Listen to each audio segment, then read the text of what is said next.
Hey everybody, Nick here, and today I got a review for you of this actually little guy right here. This is the Urban EDC Supply Half Delta.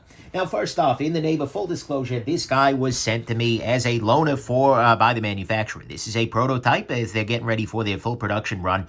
They said, hey Nick, you interested in checking this one out? I said, sure, why the heck not?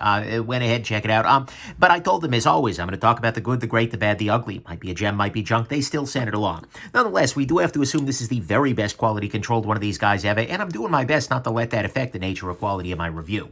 Next thing, let's do some size comparison here.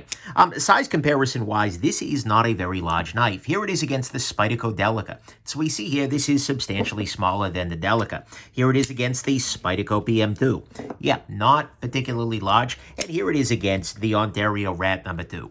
Yeah, this is a small knife, and in fact, the closest size comparison I have sort of around on my table, so to speak, is this little guy right here. This is the Spyderco Knives Dragonfly. What we see here is, in terms of sharpened blade length, the Dragonfly is actually a little shorter, even though at overall length it's slightly larger, and but handle-wise, they're very similar. So in a lot of ways, the Dragonfly and the Half Delta have a lot in common there. Next thing, this is by Urban EDC Supply. Urban EDC Supply is a company that they supply EDC to urban folks, I guess. No, look, they've been doing a bunch of stuff. They've been a retailer for a long time, but now they're making some of their stuff of their own. They are using a very well-known Chinese OEM on this. They are contractually obligated not to disclose this publicly. That is a super dumb thing, by the way, that the OEM has forced that on them. But it is very obvious to anybody following the industry exactly who made this knife. I mean, with these kind of intricate little grinds right here, with the, intricate lines, the grinds here, even the grease used for assembly, I think anybody who follows the knife game will have a pretty good guess as to who made this, and I'm sure if you're curious, you could DM them and they could disclose it in private. Either way, that is the thing there. So let's go ahead and jump into the good, the great, the bad, and the ugly of this very interesting little knife. And by the way, it is a Chinese OEM, and one that you've heard of. Just so you know. Anyways, let's go ahead and talk about the good, the great, the bad, and the ugly of this very interesting little knife right here. On the good side, to start with, this has a fine little clip. The clip is quite little, but it's actually designed pretty well in that it's got a little bit of width here, and that actually helps with the ergonomics of this guy. It makes it sit a little bit better in the hand. It's not sticking up and poking up into your hand there. So I appreciate that clip very much. It works well, both at keeping the knife in the pocket as well as, well, yeah. And this also makes this, by the way, a very effective coin pocket knife. This can go in that little pocket of your jeans toward the top there. That's a beautiful thing. Next thing, the size on this guy is absolutely very nice. This will accord with a lot of local knife laws. Measuring this guy up, the longest I could possibly see this guy being, this isn't going to pass the 2.25 inch line, right? This is going to be, yeah, about 5.5 centimeters. That's going to make things, yeah, that was metric. That's right. Moving on up in the world. Anyways, it's a very nice size. It accords with a lot of local laws and offers people a higher end feeling option, even at a lower ends kind of size. So that's good. Next thing, price wise, this is actually doing pretty decent. It is $200, and the steel on this guy is Elmex. We'll talk about that in a bit here, but the machining is actually remarkably well done. I mean, it's pretty damn solid in that way. All of the details are there and whatnot. And you know what? It's got a very nice blade to it, too. I think this is a price point that is actually pretty reasonable. This feels like a value, which is probably why they won't disclose who made it, or, well, why they're not being allowed to disclose it. Anyways, I feel like the price on this is pretty decent here. All things considered, if you're after a small titanium frame lock with a fair amount of intricacy, this is a pretty good way to do it price-wise. Then finally, on the good side, the machining details are 100% there. I mean, to start with, we can look at, and actually I'll zoom in a little bit here, we can look at this plunge grind here. It's looking pretty solid right there. I am definitely a big fan of the plunge here. I definitely like this kind of groovy aesthetic in the body here, and it's well done with very little chatter. The screws are very nicely done. Even the thumb disc is pretty intricately done with a nice little chamfer on the top there. Overall, I gotta say, detail-wise, this is doing pretty solid. I am a fan of the details on this guy, and this ends up feeling like a very nicely done piece, which I appreciate very much. So to me, all of that is the good, is that it's got some nice machining details. The price on this is actually reasonably solid, all things considered. It's got a very simple design, nice size, and a fine little clip. On the great side, the blade on this guy is pretty solid, right? It's Elmex steel, and Elmex is a steel that when heat treated well, it can absolutely perform great for everyday life. As a relatively thin grind, it has a pretty interesting shape with a little bit of rhino to it there, with this little slope up, as well as the tanto sort of thing, as well as a little bit of belly on the tanto blade. I'm just a fan of the overall approach of this blade pretty considerably. I think it works really well, and especially given that we have a relatively thin behind the edge sort of grind, even though the blade stock is maybe a little thicker than I expected. I am pretty impressed with the blade here, and to me that's absolutely the great part of this knife. On the bad side, to start with, the screws on this guy are a little bit on the shallow side. What they've done here is they've done a pretty heavy drop into, like there's a concavity around these screws. And so you can see here, there's just not a lot of beef to grab onto with your driver. So you need to make sure your drivers are sharp and everything like that. But you know, that's definitely something to keep in mind. Next thing, this has a relatively small grip area. That's because the knife itself is relatively small. Grab onto this guy, and I have like 2.5 fingers worth of grip on this. And I have relatively small hands. For a lot of people, this is going to be a 2-finger grip knife only. Maybe you can, if you grip it in this way, you can get a little bit more beef on it. But still, this is a very small knife, and that's going to make that fundamentally problematic for a lot of folks with bigger hands or bigger preferences. And it's also worth noting that, 2.25 inches is not exactly a price or a size point that is going to work well for all of your everyday tasks. It'll work well for a lot of them, but do keep in mind that you're definitely sacrificing things to get down to this kind of a size.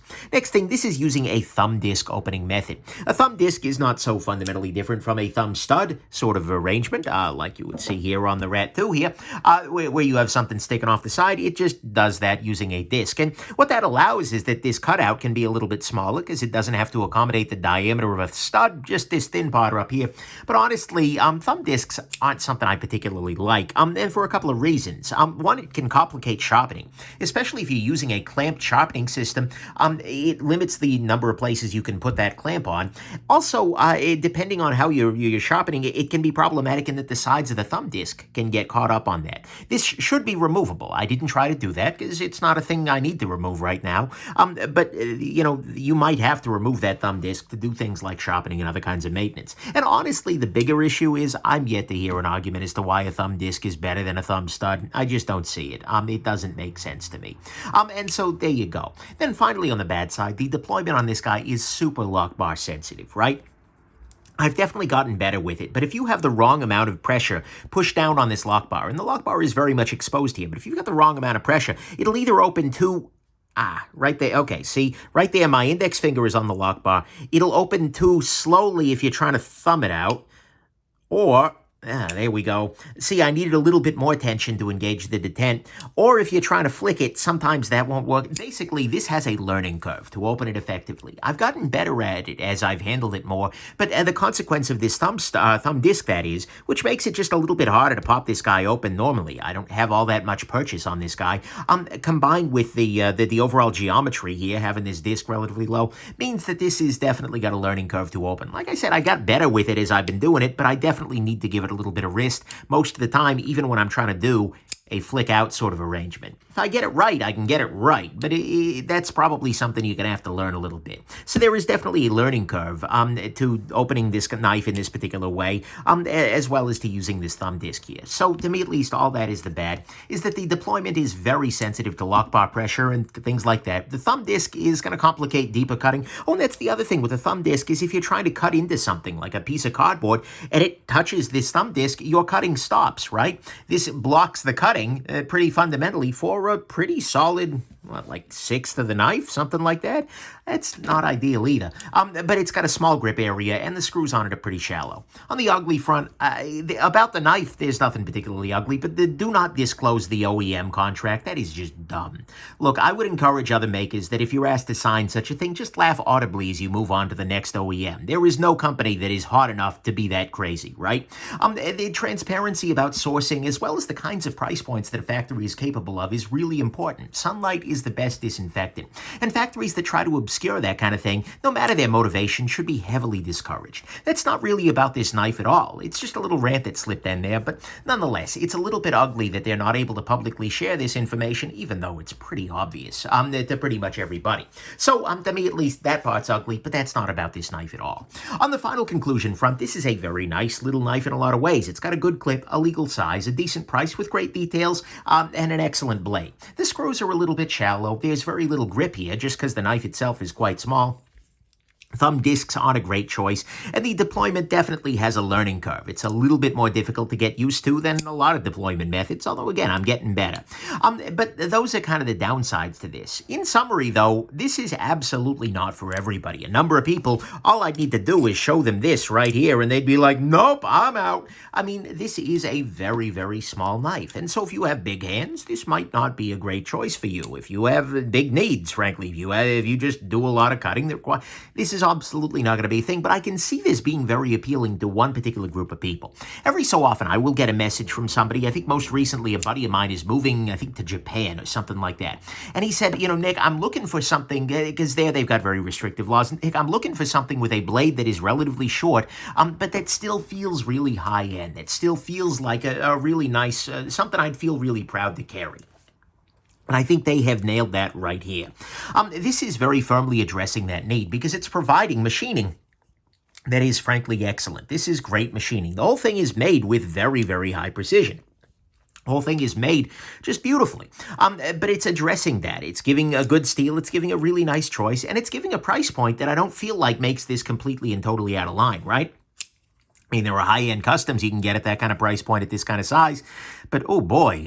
So I really feel like they've done a really great job of addressing that. I think Urban EDC Supply is kind of earning the urban in their name, right? By making a knife that is perfect for people living in, well, very restrictive cities, very often, or countries generally, and providing them still something that's very nice, that's very, very well done. And by the way, this is a design by Dustin Snyder, as I recall. Anyways, I digress. This is going to be a really appealing choice to those kinds of folks. So ultimately, final conclusion, this little guy may and may not be for you, but I'm sure that some people have just been dealt a really good option for their daily life in areas with small knife limit laws.